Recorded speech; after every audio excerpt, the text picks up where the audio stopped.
So I know I said I wasn't going to do another comparison video on the picture profiles. Well, I changed my mind. So a few nights ago, I was recording myself in normal mode. It's basically Rec 709, playing a song, had my guitar and I was playing. Put it in the computer and I noticed that the side of my face where the light was hitting it was like really harsh looking, and everything looked a little bit too sharp. So I was like, man, this doesn't look good. I can't upload this video. So I did another comparison, did 3-shot comparison again. I didn't upload that, didn't turn out exactly the way I wanted to. Then I watched some videos online about how to color grade C-Log, and one of the things it said is to overexpose the video. Well, I did that. That didn't turn out good. It looked horrible. So I did another one where I used the exposure meter on the camera and actually had all the video a little bit underexposed except for the C-Log, which was like right where it should be, right in the center. And I took it in the computer and everything was overexposed. Now when I look at the monitor, the LCD monitor, it looked overexposed, even though the exposure monitor said it was perfect. So I'm going back to just looking at the monitor and gauging it by that, and not really trusting the exposure gauge little meter, whatever the thing is. Just use your eyeball.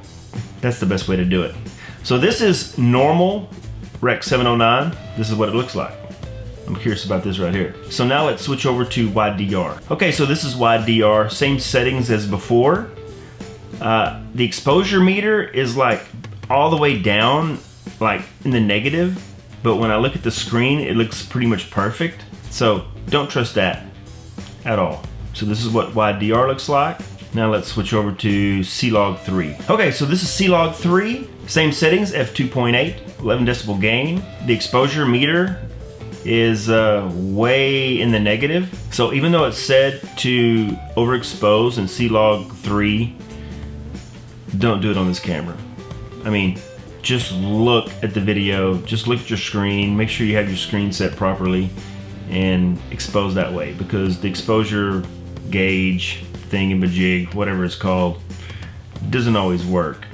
Now most of the time I would be recording in P mode, which is pretty much auto, and that works almost all the time. I have this in manual, you have 2.8 like I said. This is Canon C-Log3. We'll see what it looks like.